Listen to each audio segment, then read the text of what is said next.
नमस्कार साथियों, पथिक अकेडमी यूट्यूब चैनल पर आप सभी का स्वागत है। हम अध्याय 7 नगरपालिका राजस्व की क्लास कर रहे थे। आज की क्लास में हम धारा 121 से धाराएं शुरू करेंगे। तो आज की क्लास की पहली धारा है धारा 121। धारा 121 में कराधान से संबंधित अपील के बारे में बताया गया है, जिसे हम निम्न पॉइंट के माध्यम से समझेंगे। धारा 121 में बताया गया है कर निर्धारण में किसी परिवर्तन के विरुद्ध और ऐसे समस्त मामले जिनमें यथापूर्वोक्त कोई अपील नहीं की गई हो। तो इस प्रकार के मामलों में धारा 130 के अधीन मांग के नोटिस के विरुद्ध, धारा 130 में मांग के नोटिस के विरुद्ध कलेक्टर को या अन्य अधिकारी को, और जो अन्य अधिकारी होगा वह कौन होगा, जो राज्य सरकार द्वारा इस निमित्त सशक्त किया जाए, तो कलेक्टर को या अन्य अधिकारी को अपील की जा सकेगी। तो अगर इस धारा को समझने का प्रयास करें तो इस धारा के अंदर यह बताया गया है कि जो कर का निर्धारण होता है, कर निर्धारण की स्थिति में या कर निर्धारण में कोई परिवर्तन किया जा रहा है उसके विरुद्ध, या ऐसे समस्त मामले जिनमें पहले अपील नहीं की गई हो, तो इस प्रकार के मामलों में धारा 130 के अधीन मांग नोटिस के विरुद्ध कलेक्टर को या अन्य प्राधिकारी को अपील की जा सकती है। आगे की धाराएं भी कराधान से संबंधित अपीलों के बारे में है, जिससे आपको और क्लियरिटी आएगी। चलिए हम अगली धारा देखते हैं। अगली धारा है 122। इस धारा में बताया गया है परिसीमा और दावाकृत कर का पूर्व निक्षेप। अब इसे निम्न पॉइंट के माध्यम से समझेंगे और एक बार इसको पढ़ने के बाद हम पिछली धारा को भी डिस्कस करेंगे, उससे हमें बेहतर समझने में सहायता मिलेगी। तो धारा 122 में बताया गया है ऐसी अपील तब तक नहीं सुनी जाएंगी जब तक, अब यहाँ उन अपीलों की बात हो रही है जो हम पिछली धारा में पढ़ के आए हैं।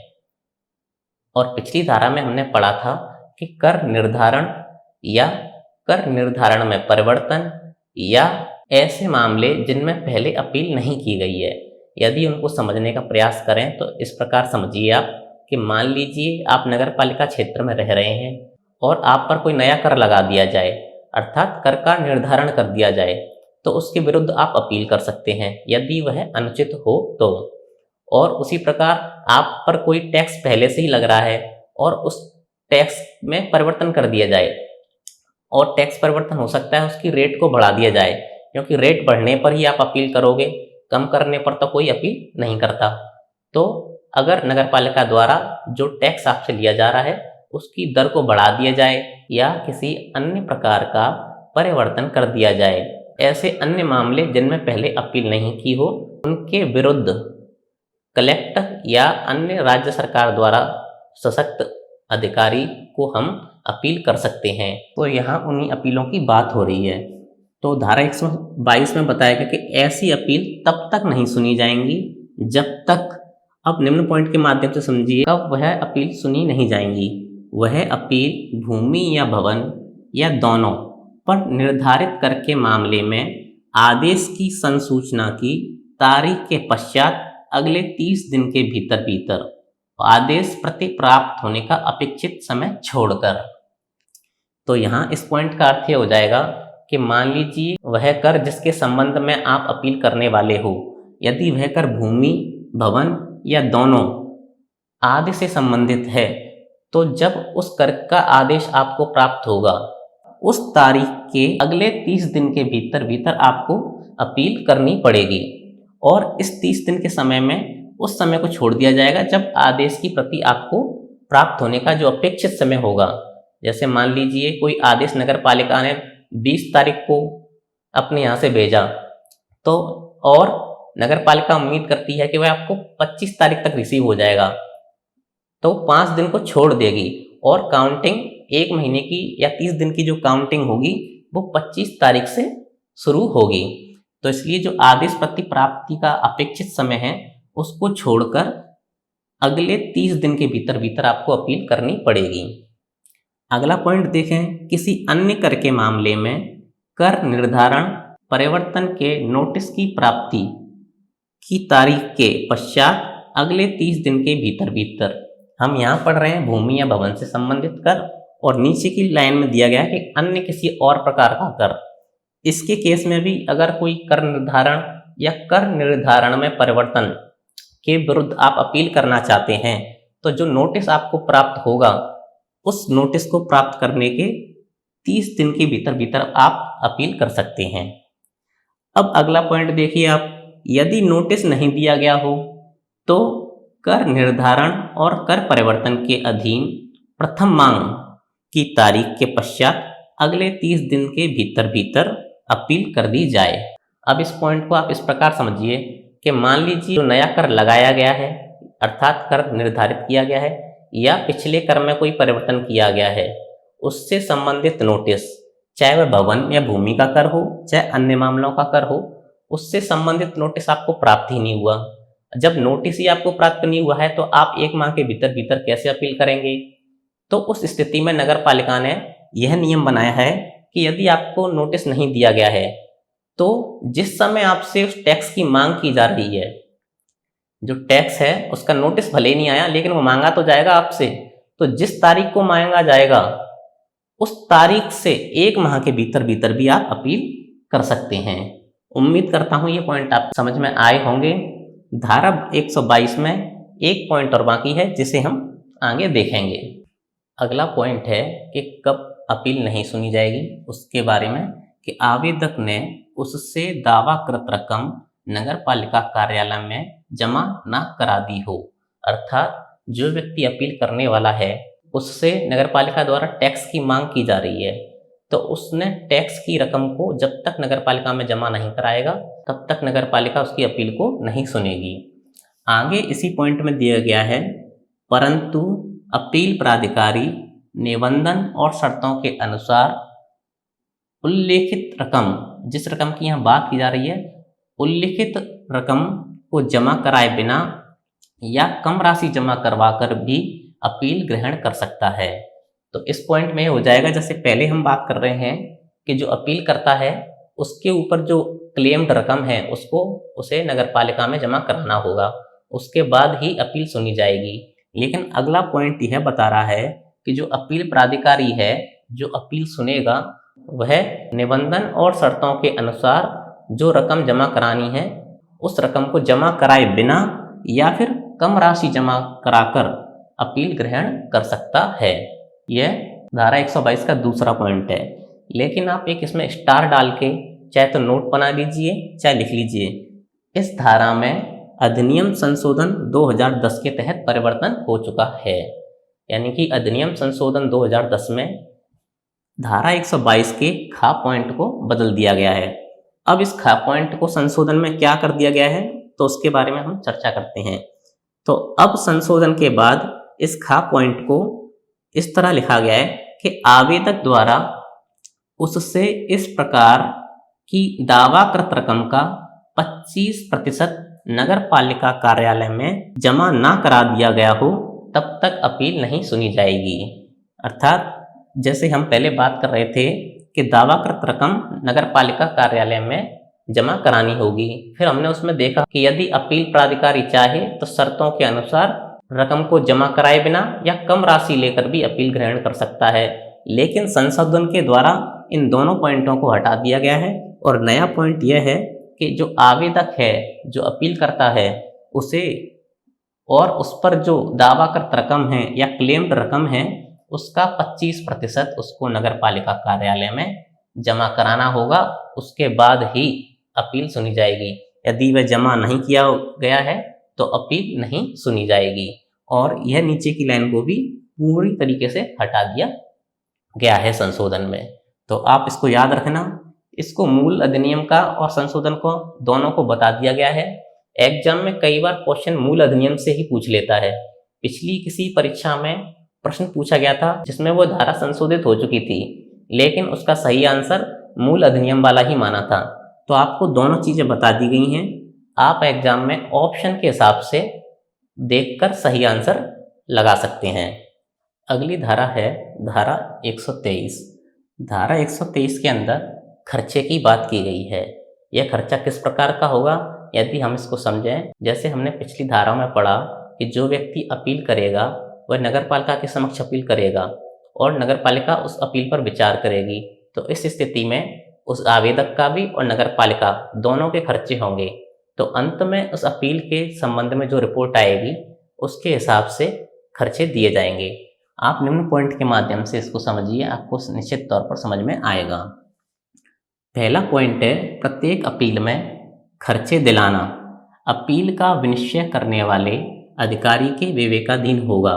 इस पॉइंट का अर्थ यह हो जाएगा कि जो अधिकारी अपील का विनिश्चय कर रहा है, अर्थात जो व्यक्ति अपील पर निर्णय ले रहा है, उस व्यक्ति के विवेकाधीन होगा कि वह अपील में खर्चे दिलाएगा। तो अपील में खर्चा दिलाना उस व्यक्ति के विवेकाधीन होगा। अगला पॉइंट आप समझिए, इस धारा के अधीन नगरपालिका को दिलाए गए खर्चे नगरपालिका द्वारा अध्याय में उपबंधित रीति से वसूलिए होंगे। यदि अपील प्राधिकारी विनिश्चय करे और उस स्थिति में यह हो कि खर्चे नगरपालिका को दिए जाएंगे, तो नगरपालिका को दिलाए जाने वाले खर्चे नगरपालिका इस अध्याय में जो उपबंध दिए गए हैं उसके अनुसार जो खर्चे होंगे उनको वसूलेगी।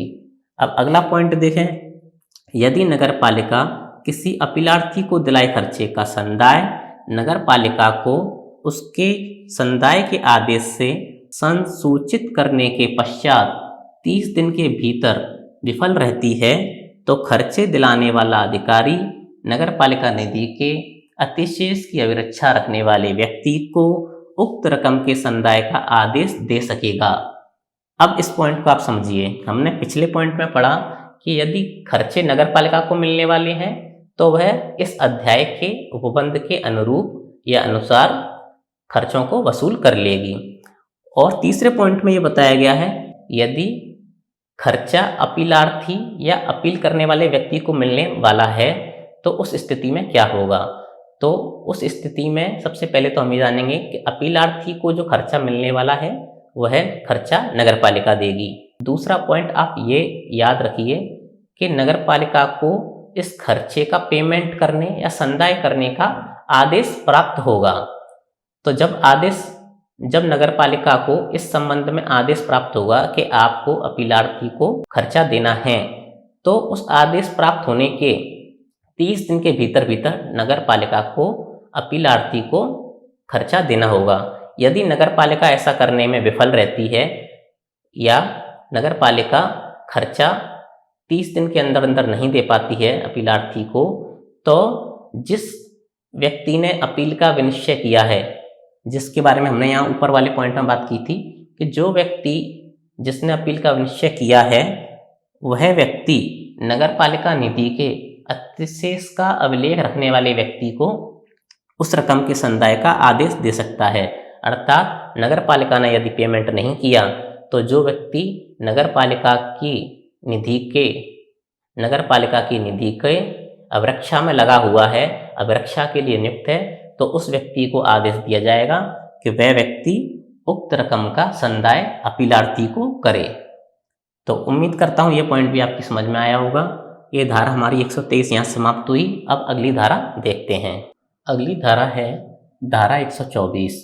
धारा 124 में कराधान के मामले में सिविल और दंडिक न्यायालयों की अधिकारिता के वर्जन के बारे में बात की गई है।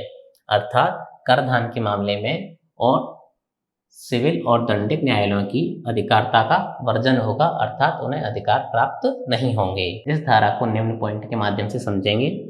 अधिनियम में उपबंधित व्यक्ति और नियम के अलावा अन्य किसी नियम या प्राधिकारी के द्वारा किसी मूल्यांकन या निर्धारण पर कोई आक्षेप नहीं किया जाएगा और ना ही कराधान किए जाने वाले व्यक्ति के दायित्व को प्रश्नगत किया जाएगा।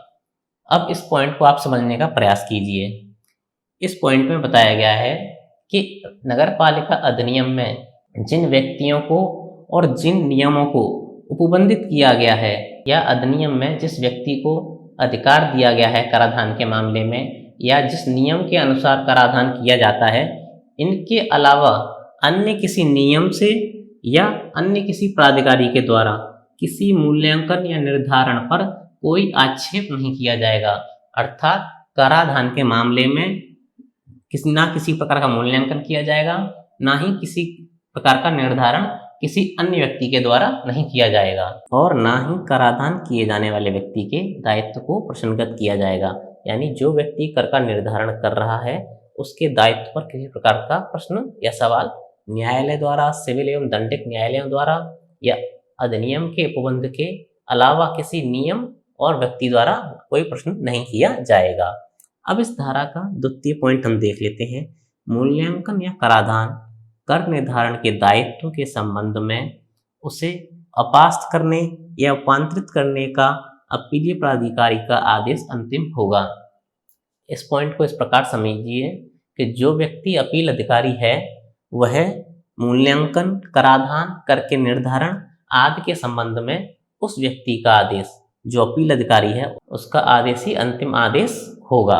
अब इसमें आगे दिया है, आवेदन किए जाने पर या स्वप्रेरणा से अपील प्राधिकारी अपने द्वारा पारित आदेश का आदेश पारित की तारीख से 3 माह के भीतर भीतर पुनर्विलोकन कर सकता है। अर्थात हमने ऊपर वाली लाइन में पढ़ा कि जो अपील अधिकारी होगा तो मूल्यांकन, कराधान के मामले में उसका जो आदेश है वह अंतिम आदेश होगा। और इस नीचे वाले पॉइंट में दिया गया है कि आवेदन करने पर या अपील अधिकारी अपनी स्वप्रेरणा से अगर उसको कराधान या मूल्यांकन में किसी प्रकार की त्रुटि लगती है तो वह जब कराधान लागू कर दिया गया है या कराधान का आदेश आ गया है उस तारीख से 3 माह के भीतर भीतर उसे पुनर्विलोकन कर सकता है। ऐसा करना उसका अधिकार होगा और ऐसा करना विधिपूर्ण होगा। अगली धारा है धारा 125, जिसके अंदर व्यय वृत्तियां अर्थात सेविंग्स के बारे में बताया गया है। जिसमें पहला पॉइंट है, कोई भी कर निर्धारण सूची, अन्य सूची या नोटिस या बिल या अन्य दस्तावेज जो किसी फीस, कर, प्रभार या किराए के संदर्भ में हो, इनमें विनिर्दिष्ट व्यक्ति का नाम, निवास स्थान, कारोबार, संपत्ति, वस्तु या परिस्थिति का वर्णन में भूल या मात्र कोई लेखन में गलती के कारण अविधिमान्य नहीं होगा। पहचान के प्रयोजन का पर्याप्त वर्णन कर दिया जाए। अब आप इस पॉइंट को समझने का प्रयास कीजिए। मान लीजिए कोई कर निर्धारण सूची है या अन्य सूची हो सकती है, कोई नोटिस या कोई बिल हो सकता है या अन्य किसी प्रकार का दस्तावेज जो किसी फीस, कर, प्रभार, किराए के संदर्भ में हो। अर्थात कोई नोटिस है, बिल है या कर निर्धारण सूची है जिनमें कर के संबंध में, किसी चार्ज के संबंध में, प्रभार के संबंध में, किराए के संबंध में कोई बात कही गई हो, तो उस नोटिस, उस सूची या उस बिल में यदि किसी व्यक्ति का नाम, निवास स्थान, कारोबार, संपत्ति या वस्तु आदि का कोई गलत वर्णन कर दिया जाए या लेखन में गलती हो जाए, जैसे मान लीजिए किसी के नाम कोई बिल आता है और उस बिल में गलती हो जाए, या कोई नोटिस है या कोई कर का निर्धारण का कोई दस्तावेज है उसमें आपके नाम में गलती हो जाए या आपका एड्रेस गलत लिख जाए, तो ऐसी स्थिति में वो अविधिमान्य नहीं होगा।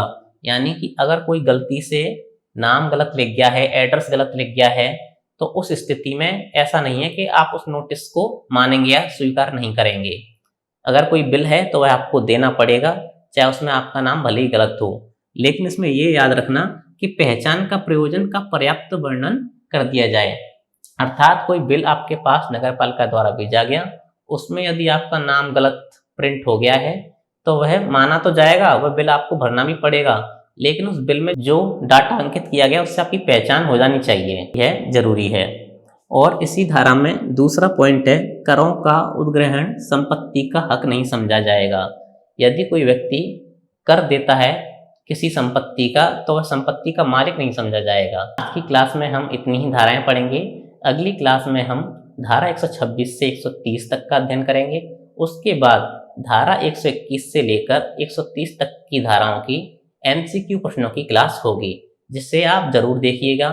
MCQ क्लास में हम प्रश्नों के साथ साथ सभी धाराओं का भी रिवीजन कर लेते हैं। अगर आपको आज का वीडियो पसंद आया हो तो वीडियो को लाइक जरूर करें। अगर इसी तरह की वीडियो आप प्राप्त करना चाहते हैं, आगे भी देखना चाहते हैं, तो चैनल को सब्सक्राइब जरूर करें। आपका वीडियो देखने के लिए बहुत बहुत धन्यवाद।